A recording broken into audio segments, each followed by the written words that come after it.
Ya. Nah, rata-rata negara maju listrik per kapitanya itu 7.000, 8.000. Amerika Serikat itu 14.000 Pak per kapita listrik. Ya. Jadi kita kalau mau seperti Amerika, ya banyak sekali masih yang harus disiapkan untuk penyediaan listrik itu.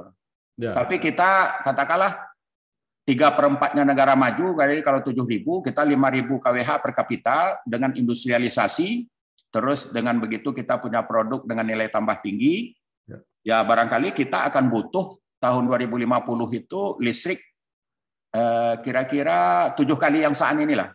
Jadi bisa 2.000 terawatt hour, dan itu kalau dia digunakan hidro dengan panas bumi itu hanya cukup 500. Jadi 1.500 lagi harus sumber energi bersih lainnya gitu.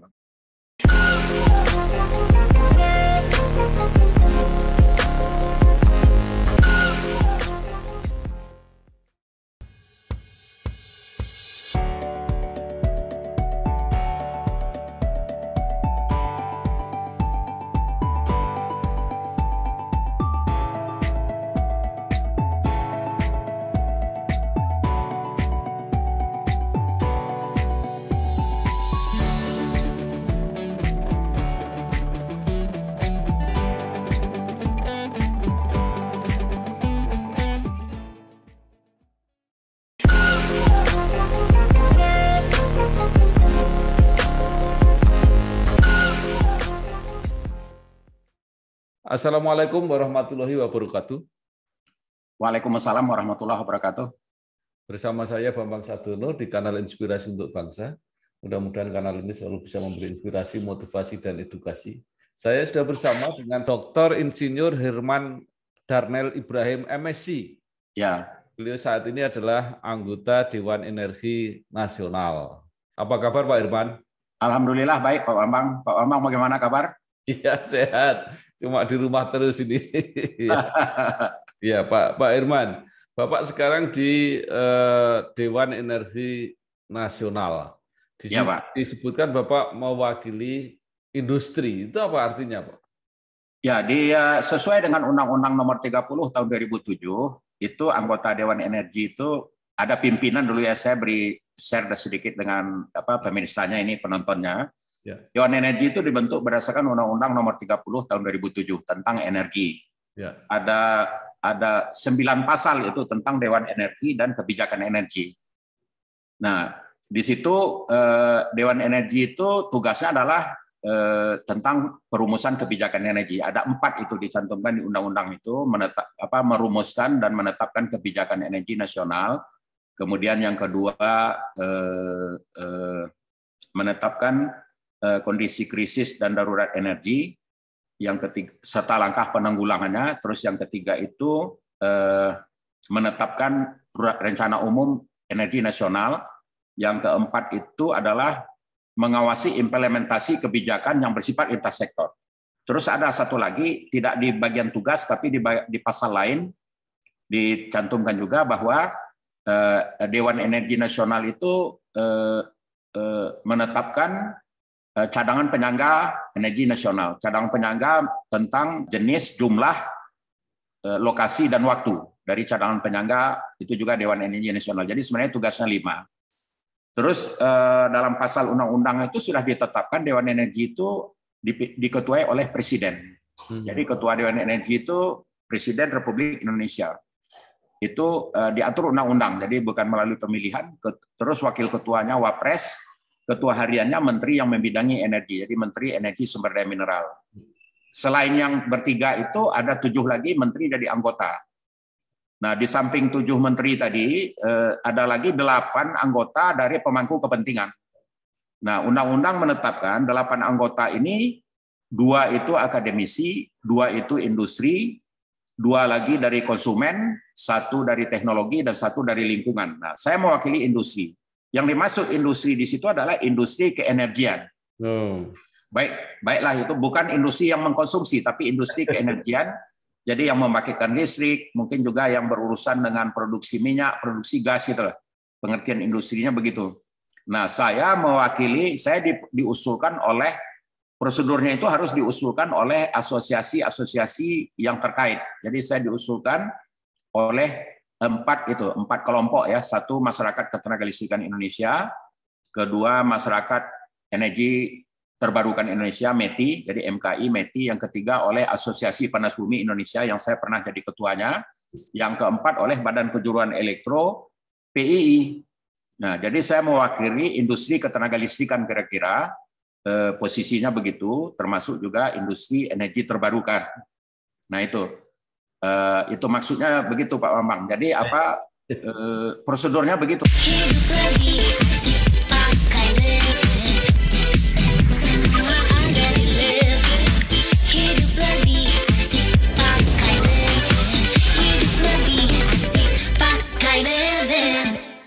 Ya, baik. Sekarang mengenai krisis, Pak.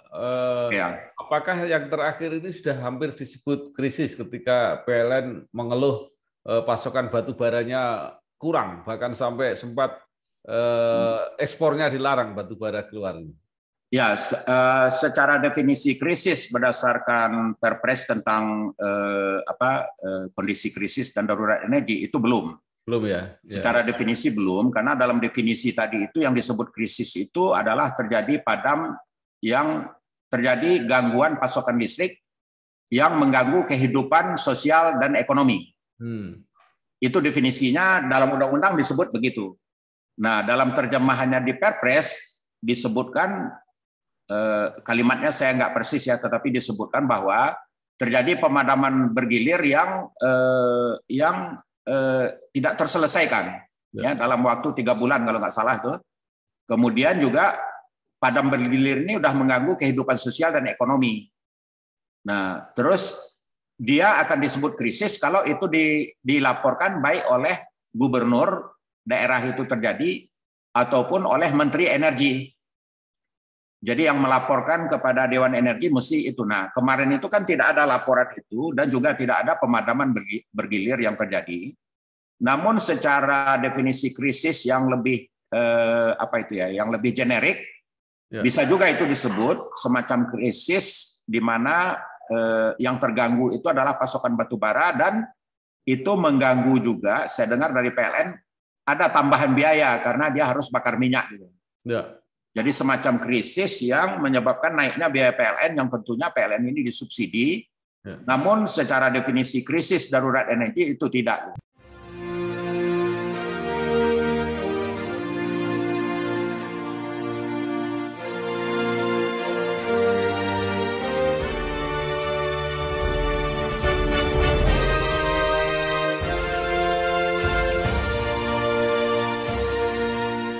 Ya, Pak Herman, itu bagaimana ke depannya atau bagaimana perencanaan selama ini untuk konfigurasi inersi yang digunakan PLN itu? Apakah ada perubahan-perubahan atau ke depan mungkin ada rencana yang beda ya. lagi? Sebenarnya penyediaan listrik oleh PLN, mereka sudah melakukan transaksi pembelian bahan bakar ya. Misalnya gas itu. Gas itu umumnya dengan kontrak jangka panjang ya. Kemudian juga untuk BBM juga ada kontraknya, tapi BBM sudah tidak banyak. Untuk panas bumi juga, untuk listrik swasta juga ada kontrak. Demikian juga untuk batu bara. Nah, kemarin itu sebenarnya mereka punya kontrak, sudah mengamankan dengan kontrak.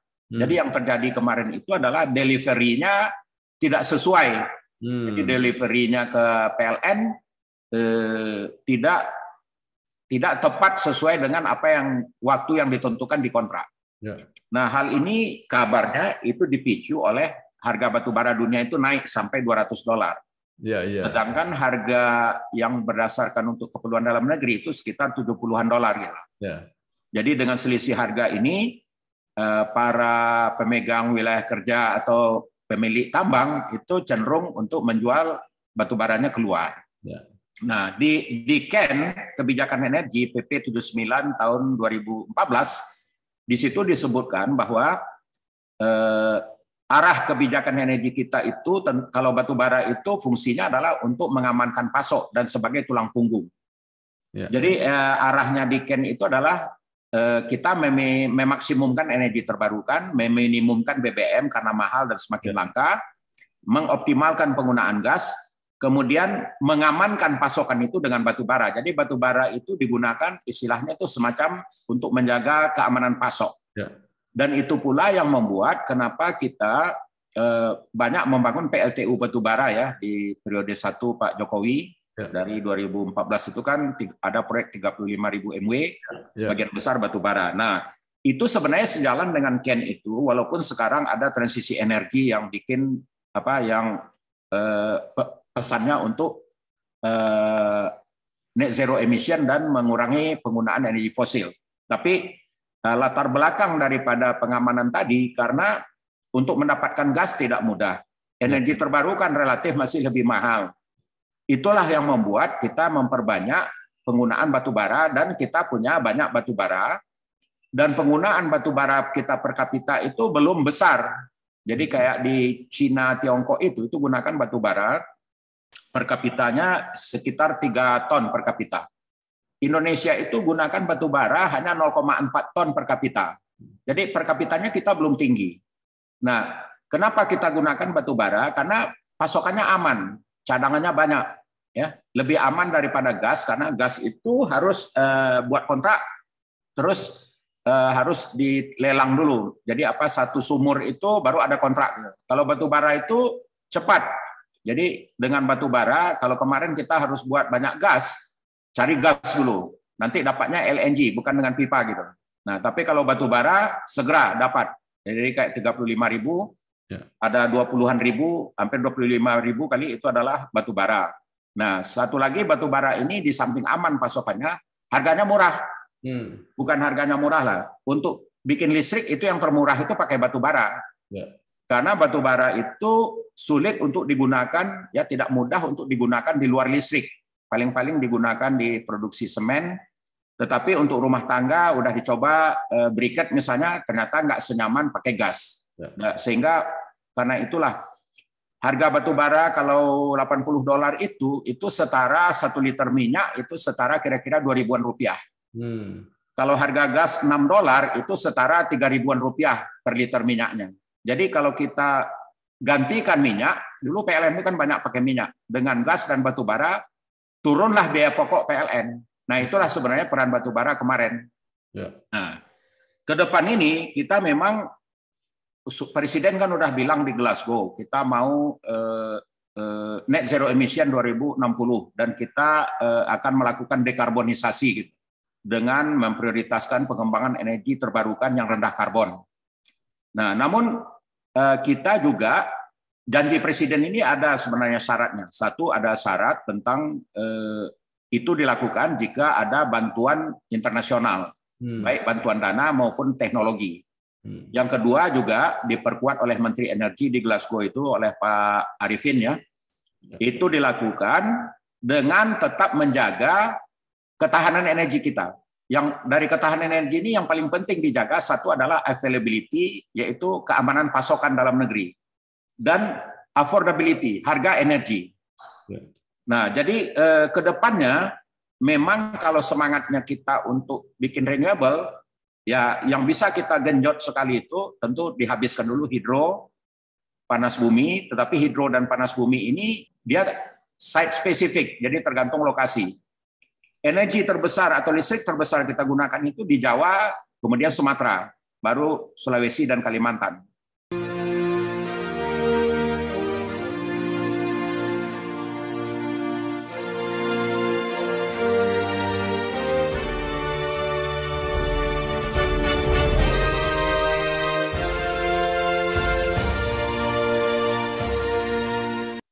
Nah, di Jawa ini hampir 80% baik energi, baik listrik itu di Jawa.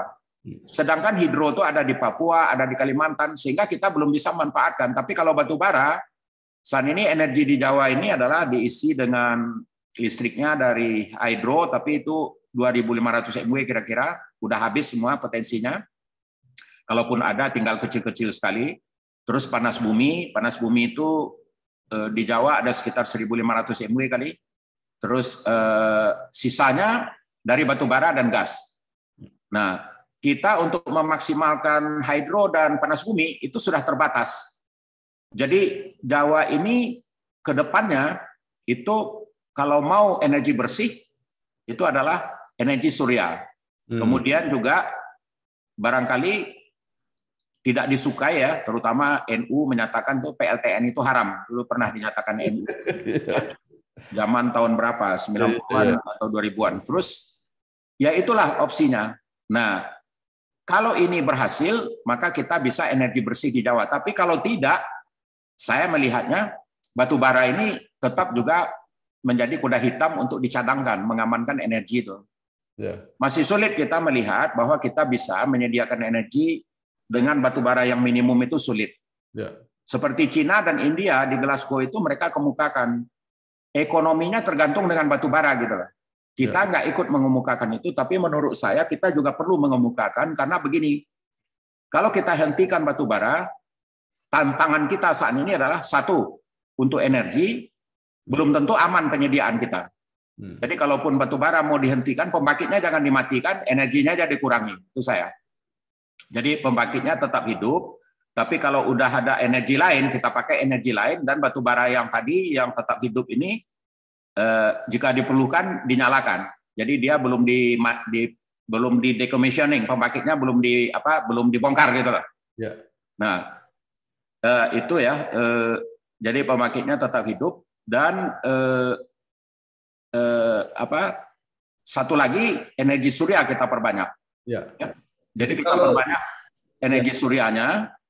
Itulah yang dapat kita lakukan di Jawa. Dan kemudian kalau nggak bisa, ya kalau energi surya nggak bisa, nuklir juga kita mungkin sulit mendapat lokasi di Jawa. Maka kuda hitamnya itu adalah batu bara itu, Pak Bambang. Nah, karena itu ada yang berpendapat, udahlah batu bara ini kan udah mau dihapus di dunia. Jadi kita genjot aja ekspor, mumpung masih ada banyak yang beli gitu loh. Kalau saya bilang jangan. Kemarin saya juga diundang oleh DPD, kawan-kawan kita, Komite 2 DPD kemarin undang saya, Pak Bambang. Saya sampaikan di sana, kita tetap perlu mengamankan energi kita dalam jangka panjang untuk anak cucu. Jadi walaupun batu bara itu energi yang sudah tidak disukai sekarang, tapi dia masih perlu disimpan untuk mengamankan energi kita kalau nanti kita sulit memenuhi dengan energi terbarukan. Ibaratnya kan sama juga lah. Kalau orang Islam, itu kan seperti babi itu haram. Tapi kalau nggak ada lagi yang bisa dimakan, ya dia halal gitu. Jadi kira-kira kalau kita haramkan batu bara, tapi nggak ada lagi energi yang bisa dilakukan untuk memenuhi, ya kita halalkan lagi. Kalau saya bilang begitu, karena apa? Perekonomian kita ini kan GDP kita kan per kapita baru sekitar 3.000, 4.000, itu pun GDP yang menghitung segala sumber perekonomian. Kalau GDP-nya penduduk, konon saya dapat dari ahli ekonomi, itu baru sekitar $800 per kapita. Jadi kalau dari perekonomian masyarakat gitu loh. Nah, kalau kita mau membangun ekonomi, berarti pertumbuhan energi kita masih akan besar ke depan. Karena saat ini listrik per kapita kita Indonesia itu baru 1.100 kWh, Pak. Sedangkan rata-rata dunia ini itu sudah 2.500, itu dicapai tahun 2006 itu. Sekarang mungkin sekitar 2.600-an. Nah, rata-rata negara maju listrik per kapitanya itu 7.000, 8.000. Amerika Serikat itu 14.000, Pak, per kapita listrik. Jadi kita kalau mau seperti Amerika, ya banyak sekali masih yang harus disiapkan untuk penyediaan listrik itu. Tapi kita katakanlah 3/4-nya negara maju, jadi kalau 7.000, kita 5.000 kWh per kapita dengan industrialisasi, terus dengan begitu kita punya produk dengan nilai tambah tinggi. Ya barangkali kita akan butuh tahun 2050 itu listrik kira-kira 7 kali yang saat inilah. Jadi bisa 2.000 terawatt hour, dan itu kalau dia digunakan hidro dengan panas bumi itu hanya cukup 500. Jadi 1.500 lagi harus sumber energi bersih lainnya gitu.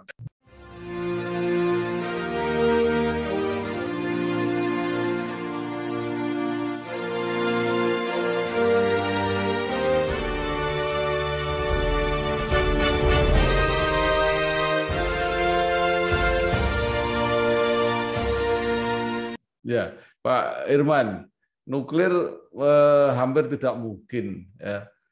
Sekarang ada gagasan untuk mengganti dengan kayu, itu mungkin nggak Pak untuk pengganti batu bara? Juga sawit untuk biodiesel. Secara teknologi mungkin Pak.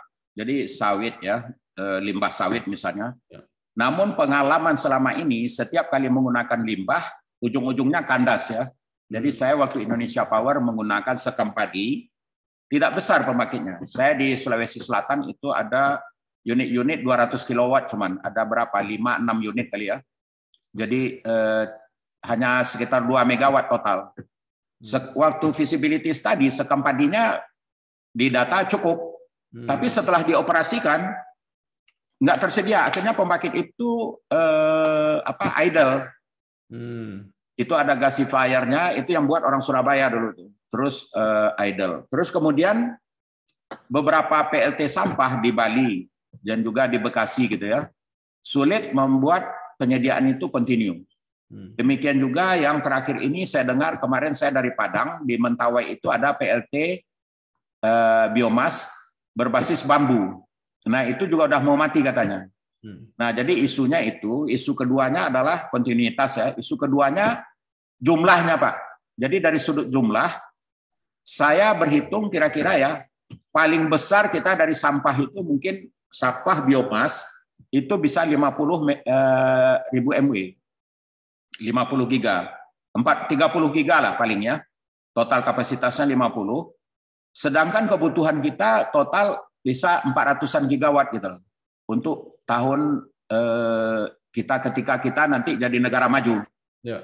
Nah, jadi sampah tadi tidak memadai. Kemudian juga dari kayu, isunya begini. Saat ini wood chip udah dipakai. Terus PLN juga ada menggunakan namanya co-firing. Dan co-firing ini bisa wood chip, bisa sampah. Tapi isunya adalah bagaimana kita menyediakan lahan ya, sehingga itu tidak mengorbankan hutan lindung ataupun hutan penebangan liar ya. Nah, ini yang sulit. Waktu saya di Den periode 1, tidak ada pejabat yang bisa menentukan berapa kita bisa sediakan lahan dan di mana. Nah, periode sekarang, Ken ini kan mau diperbarui. Nanti kita lihat seberapa banyak bisa kita menyediakan lahan untuk energi. Bu, pinjam mobil. Boleh, tapi nanti anterin ibu arisan dulu sama isin pulsa. Transferin buat bayar arisan, terus nanti ambilin cash juga. Pinjam mobil sekali, nantinya banyak. Makanya perbanyak transaksi, kumpulkan poin, lalu tukar dengan kupon undian di BNI Mobile Banking dan menangkan hadiahnya. Gak pakai nanti.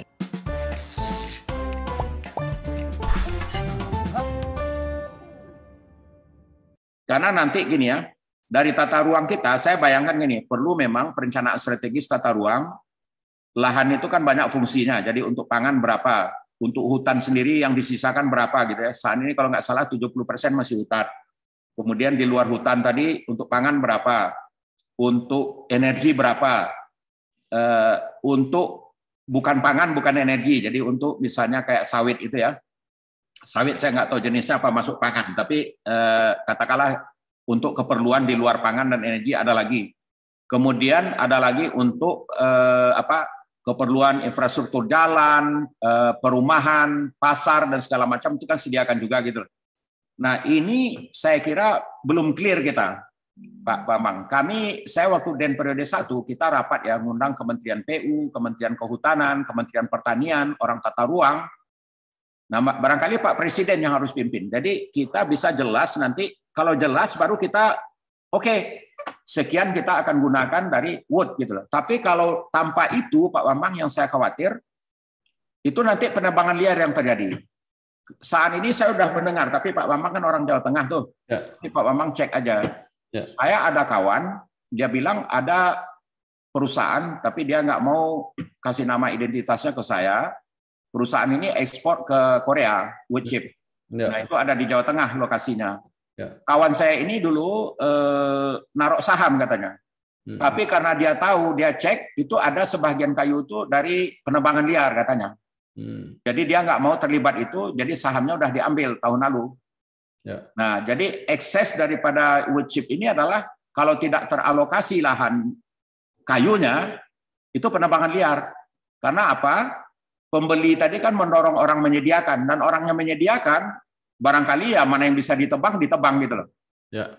Dan kita belum punya undang-undang tentang larang menebang. Barangkali suatu kali menurut saya saat ini kita udah perlu ya, seperti negara Skandinavia, di Swedia, di Finlandia, menebang pohon di depan rumah aja harus dengan izin, Pak. Jadi jangankan menebang di hutan gitu. Dan itu kriminal kalau kita melakukan penebangan tanpa izin. Nah, kita kan belum sampai ke situ. Tetapi memang pertanyaan Pak Bambang ini terkait sebenarnya adalah kalau kita menyediakan energi dari sampah, itu saya bilang tadi hambatannya adalah kontinuitas dan jumlah. Kalau kita menyediakan energi dari biomasa tanaman, yang belum jelas itu adalah berapa alokasinya. Terus bagaimana supaya tidak menyebabkan penebangan liar. Nah, ini belum terjawab, Pak Bambang.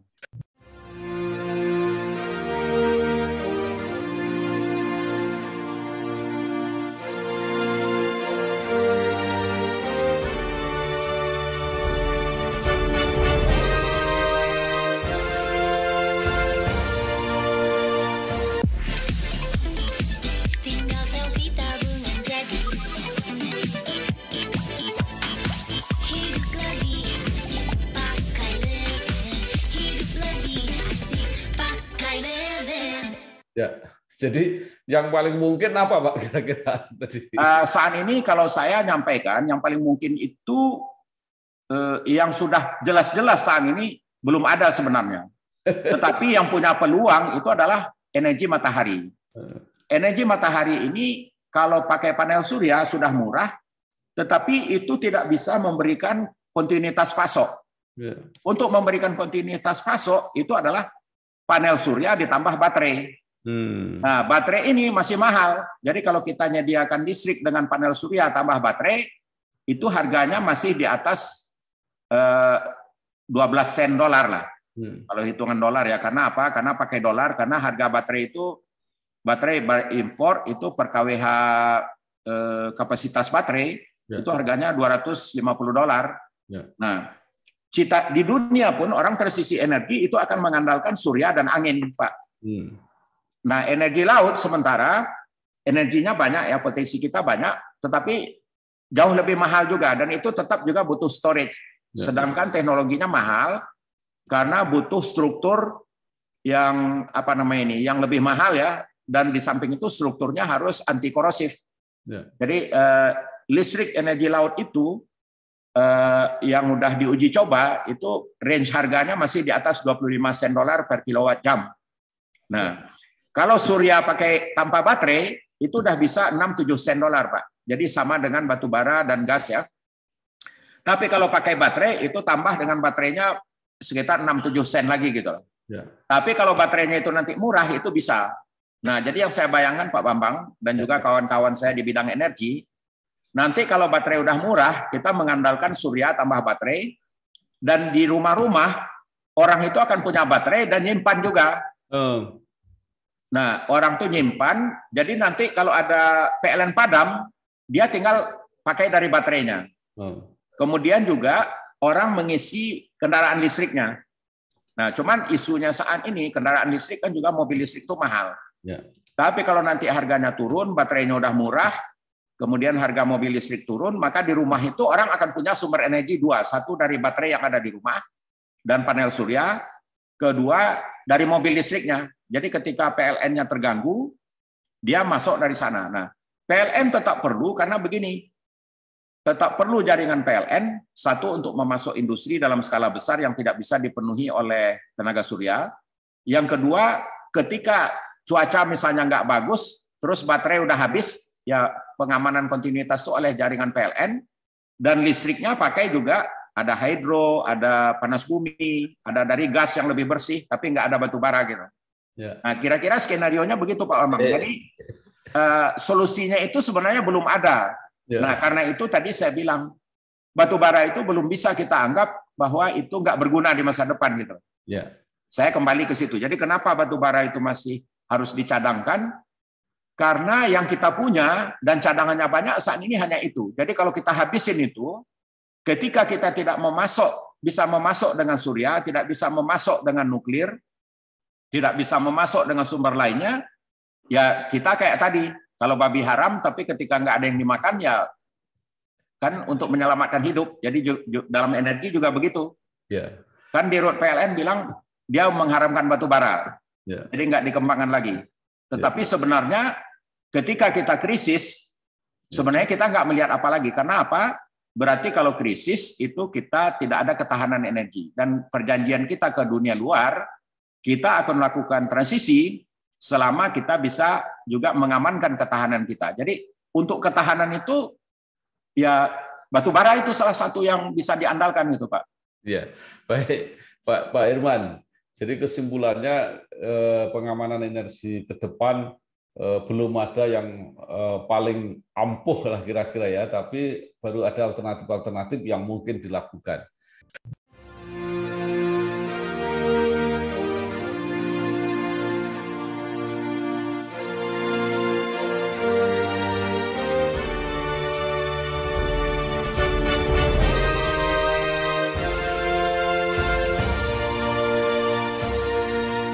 Gitu Pak Bambang. Baik. Terima kasih sekali Bapak Dr. Insinyur Herman Darnel Ibrahim MSc, anggota Dewan Energi Nasional yang sudah bercerita banyak tentang bagaimana masalah-masalah energi ke depan kita. Sekali lagi terima kasih, mudah-mudahan berguna. Selamat bekerja, selamat berjuang terus Pak Irman. Terima kasih. Wassalamualaikum. Baik Pak Bambang. Jadi saya juga sampaikan terima kasih kepada media yang inspirasi untuk bangsa ini. Mudah-mudahan apa yang saya share ini sampai kepada anak-anak muda terutama generasi penerus ya, untuk juga membuat mereka bersemangat, percaya diri untuk menghadapi masa depan yang tentunya tidak akan lebih mudah daripada yang lalu. Demikian harapan saya.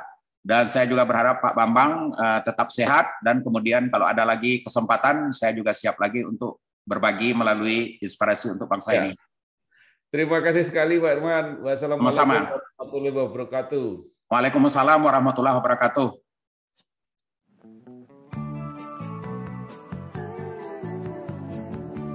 Soal KPR dan punya rumah, dari dulu cuma ada satu nama, satu bank yang megang banget. Sekarang, A sampai Z-nya serba digital buat kita. Cukup satu website untuk mulai cari hunian yang oke.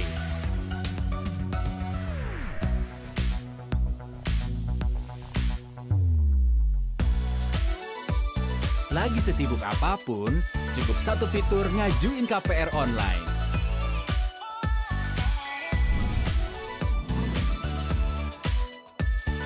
Sampai satu aplikasi biar gampang bayar biaya rutin. Kini, semua ada di jarimu. Satu nama dengan pengalaman 45 tahun memimpin segmen KPR. KPR pasti BTN.